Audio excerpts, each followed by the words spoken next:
Good morning, everybody. Last time we met, we talked about the issue that was permeating in the storm of Strike Baseball Inc. And today, we're going to talk about how to weather that storm. But before I begin, I'd like to talk to you about the 8 wonders of the world. Let's list them. Now, I know you're thinking, aren't there only 7? Well, we have the Colosseum in Rome. We have the Great Wall of China. We have the Taj Mahal in India. We have Christ the Redeemer in Brazil. We have Machu Picchu in Peru. We have the city of Petra in Jordan. And we have Chichen Itza in Mexico. Now, the 8th wonder of the world, I'd like to think, is an effective and efficient team manager or facilitator. One that provides structure, one that provides organization, guidance, and direction. And we have that here at Strike Baseball. However, parents, they found a way to ruin that too. My name is Jose Hernandez Tavares, and I am the head coach of South Florida Strike 10U travel baseball team. As aforementioned in the last presentation, our issue is low parent morale. Some of the causes of that is my affinity to delegate a lot of the structural authority and the disagreement, discontent, and distrust between the parents and our team manager. The effects we have experienced is fundraising troubles, which have led us to reduce our practice times. We've also experienced multiple instances of disorganization. For this issue, I proposed several solutions. We could host frequent team meetings, we can provide weekly budget updates, or we can simply set a team ultimatum. My ultimate recommendation is that we personally host frequent team meetings. That wasn't supposed to happen. Okay. We personally host frequent team meetings for these following reasons.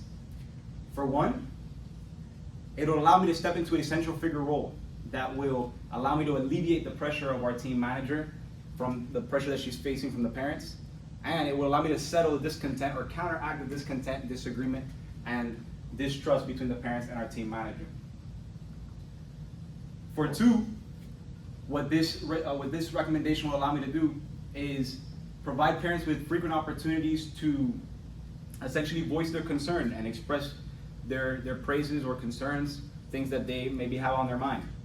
And the third reason is that being this mouthpiece, stepping into this mouthpiece role, will allow me to gain praise, garner praise, respect, and commitment from our parents, which will be essential in retaining our players and families. To elaborate with the first reason, gaining recognition as the central figure will go a long way in alleviating the pressure from our team manager and in settling the discontent between our parents and the team manager. Now, I have 2 supporting ideas.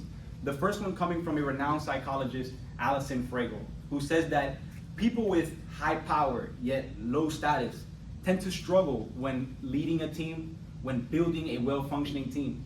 Now, Fragel elaborates that power is something attainable. However, status is something less tangible because status is a product of how people perceive you. In the case of our team, the team manager has high authority. She has high power, but she is also a mom on the team with a player on the team. So some of the other parents perhaps perceive her as less than the team manager. However, as the head coach, I maybe have that higher status that she is missing. So I'm better equipped to step into that central figure role. Now, the second supporting idea is the example of the Flanagan High School baseball coach. This is the high school baseball coach for my twin brothers at a high school down in Pembroke Pines. And in the very first team meeting, which I attended, the first thing he said was, "Parents, I don't want you calling me, I don't want you texting me, I don't want you emailing me, asking me why my son is not playing, why my son is not in the lineup, why my son is not part of the team," or whatever the case is.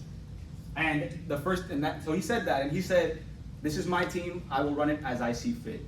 And that establishment of firm leadership actually promoted productivity among the parents and collaboration among the parents. They have gone above and beyond in fundraising activities. They have gone above and beyond in field cleanup activities. And it's kind of counterintuitive, but it works. The second reason is that parents will have periodic opportunities to express themselves, right? And the 2 supporting ideas that I have for this are one from Heath and Wenzel, which are writers in the Harvard Business Review, and they say that leaders who actively orchestrate frequent meetings are able to essentially create or foster a setting of inclusion and set a standard of respect among the group. That's what we want here at Strike Baseball. The second instance that I have, or idea that I have, comes from Dr. Jennifer Lambert, who is an HR expert. And she says that secure environments, open communication, and constructive feedback are the essential ingredients for high morale. That again is what we want here at Strike Baseball, and that's why this solution works. Now, the third reason is that this mouthpiece role will garner me respect and commitment from the parents. This will allow me to better retain my players, better retain my families. And the two supporting ideas that I have for this are actually recent examples that I have gained from employing this solution over the last 2 weeks, almost as a trial run. The parent acknowledgement in the team group chat has increased by 15%, whereas before it had decreased by 11%. So this change has worked in that instance. And over the last 6 games, we've had everybody show up in the correct uniform, which was a contrast from the previous 3 where we had 4 kids show up in different uniforms, and now we look like a bag of Skittles. Right? Now, others may say that this recommendation puts me in a tough spot, that it may be dangerous for me. Because now, what if parents distrust of me? What if they disagree with my decisions? I no longer have that buffer, that shield that was my team manager. And this argument is valid. It is. However, drastic change is needed, and perhaps even required. If we don't change this appearance of leadership, not necessarily leadership, but the appearance of the leadership, parents may elect to leave at the end of the season, pull their players from our organization. It is also necessary because our team manager is human too, and her morale is in the gutter as well, facing these pressures and heats from the parents. And she is an integral cog in the machinery that is Strike Baseball. She is our backbone, so I need her to be happy. I need her to be encouraged to do her job.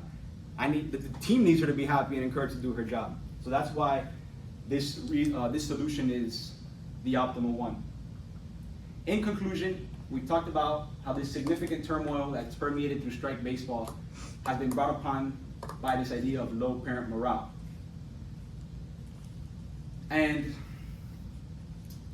this solution that I propose, again, is to host frequent team meetings. And this will allow for a more conducive environment among our team for everybody involved, our parents, our coaches, our players, and our team manager. Ultimately, here at Strike Baseball, we will make the necessary adjustments to cultivate trust, transparency, respect, and inclusion. And all in the interest of continuing to turn these young men into young champions. Now, before I conclude, I'd like to leave you with this. I'd like to challenge you within your respective roles, within your respective positions, to be the catalyst of success, to be the change you seek in your environment, to be the change you seek in your world, or in the world. Thank you.